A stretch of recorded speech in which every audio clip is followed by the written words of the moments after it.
c'est une première chronique de l'année aujourd'hui et je voulais donc aborder la thématique suivante, comment être accompagné pour un changement durable au quotidien.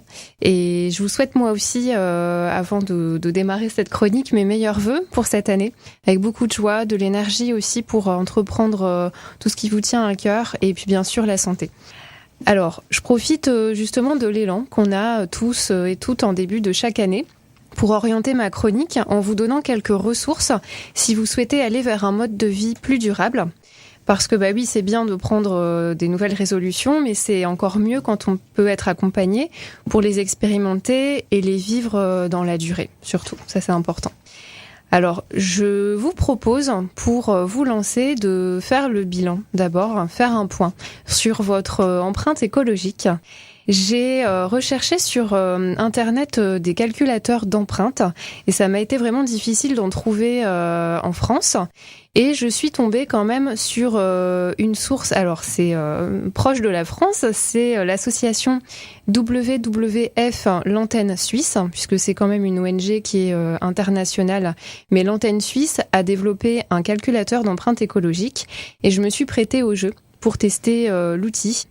Et du coup, l'idée, en fait, c'est d'avoir un ensemble de questions, au total 37 questions, qui portent sur vos habitudes de consommation alimentaire, énergétique, sur le tri que vous faites par rapport à vos déchets et sur vos moyens de transport. La participation, elle est anonyme, sauf si à la fin, vous allez opter pour être accompagné et avoir des conseils. Alors moi, j'ai répondu à ces 37 questions et le résultat est tombé. Donc j'ai une empreinte carbone qui s'élève à 9,07 tonnes par an et le site me dit qu'il me faudrait 2,5 planètes pour produire ce que je consomme et absorber tous les déchets que je produis dans la durée. Donc c'est énorme. J'ai pris peur en voyant ces résultats. Je me suis dit mince, pourtant j'essaye quand même de faire au mieux. Et puis le site m'a rassurée en me disant que en moyenne, voilà, un ménage alors en Suisse consomme lui 13,51 tonnes. Moi, j'étais à 9,07. Et en France, je suis tombée sur des sources officielles qui indiquent qu'un ménage français émet en moyenne 16,4 tonnes. C'est un peu plus que la Suisse d'ailleurs. Donc, je suis en deçà quand même de ces moyennes.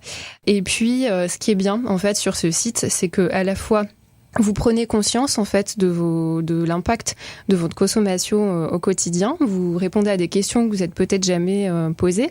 Et puis vous avez surtout un commentaire de l'association WWF qui vous encourage donc à réduire votre empreinte et qui vous donne des conseils personnalisés. Par exemple, pour moi, c'était prendre davantage les transports en commun ou investir dans un nouveau moyen de chauffage.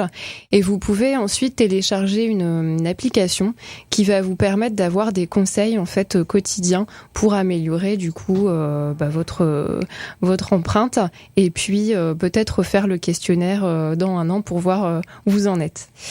Alors, deuxième chose, après avoir fait le bilan, vous pouvez vous informer. Alors là, il y a un super outil qui existe sur Internet, c'est le site de l'association Zero Waste France, qui est une grosse association quand même qui fait un travail formidable autour du zéro déchet en France. Et des antennes régionales commencent à pointer leur nez, notamment dans la région. Donc le site, en fait, c'est une véritable mine d'informations pour passer en mode zéro déchet. Il est très pédagogique, facile d'utilisation et bien fourni en outils pratiques justement avec des liens vers des sites ressources. Alors par exemple, vous allez trouver des articles sur comment composter, comment trier ses biodéchets, comment engager son territoire, ou aussi vous avez un guide qui s'appelle Zéro déchet au bureau. Donc ça, c'est vraiment pas mal. C'est des sources aussi très fiables et vraiment très très faciles d'accès.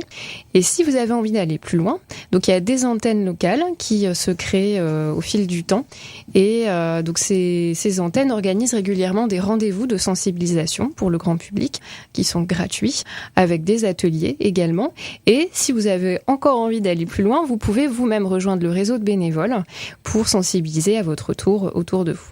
Il y a une antenne donc lilloise qui s'est créée, Zero Waste Lille. Ils ont donc une page sur Facebook. Et si vous avez envie de créer une antenne proche de chez vous, si vous n'habitez pas la métropole lilloise, c'est tout à fait possible. En fait, vous pouvez envoyer un mail sur la page du site Zero Waste France. Il y a un onglet qui est dédié à ça et vous pouvez les informer que vous avez envie de créer une antenne près de chez vous.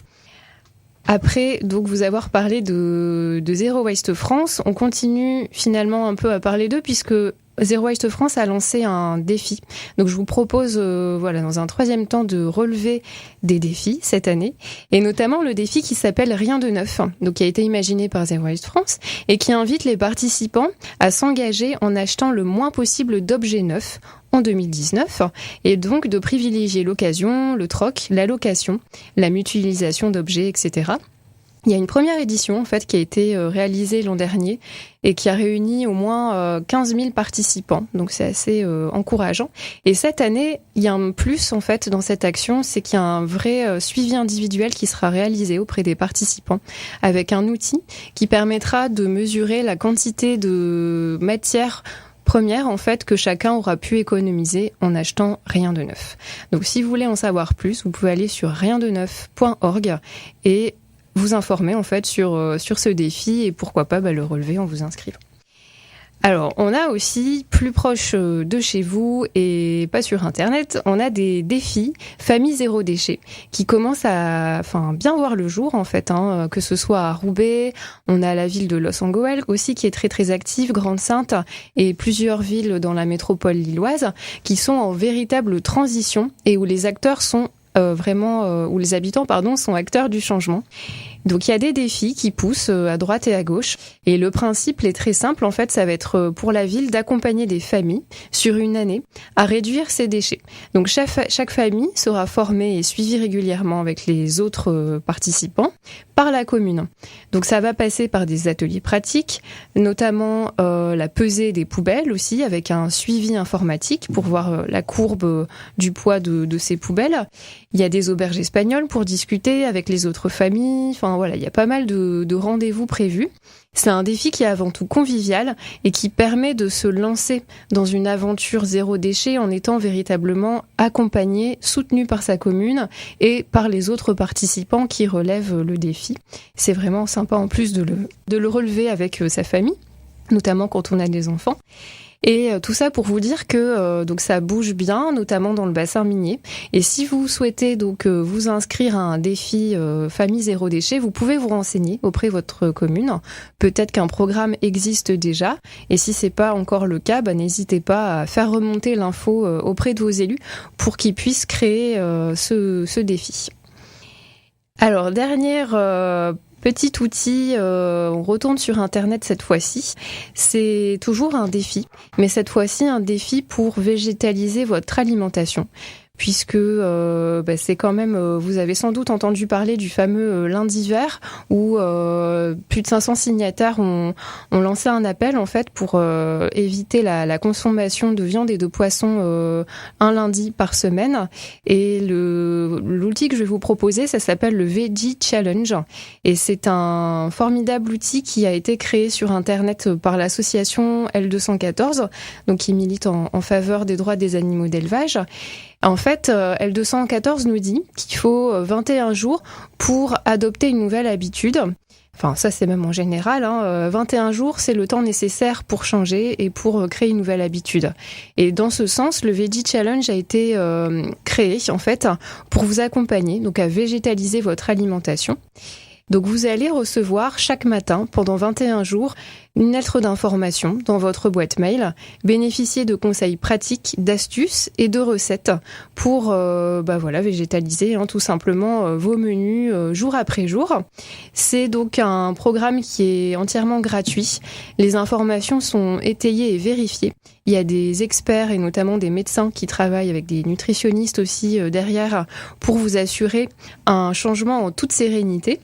Donc ça vaut la peine, je pense, d'aller jeter un coup d'œil sur le site Veggie Challenge. Et pour conclure, je vous ai présenté plusieurs outils pour faire une transition vraiment en douceur être guidé. Il existe bien sûr plein d'autres outils et je pense notamment aux livres. Moi, je suis une amoureuse des livres et je pense que je ferai bientôt une chronique sur une sélection d'ouvrages aussi sur le sujet par rapport au développement durable, des lectures inspirantes.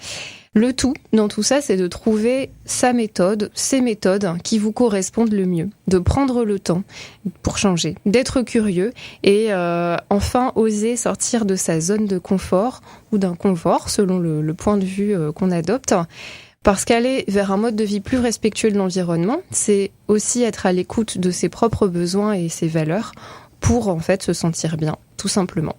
Voilà, donc encore une bonne année et puis à vous les défis en 2019.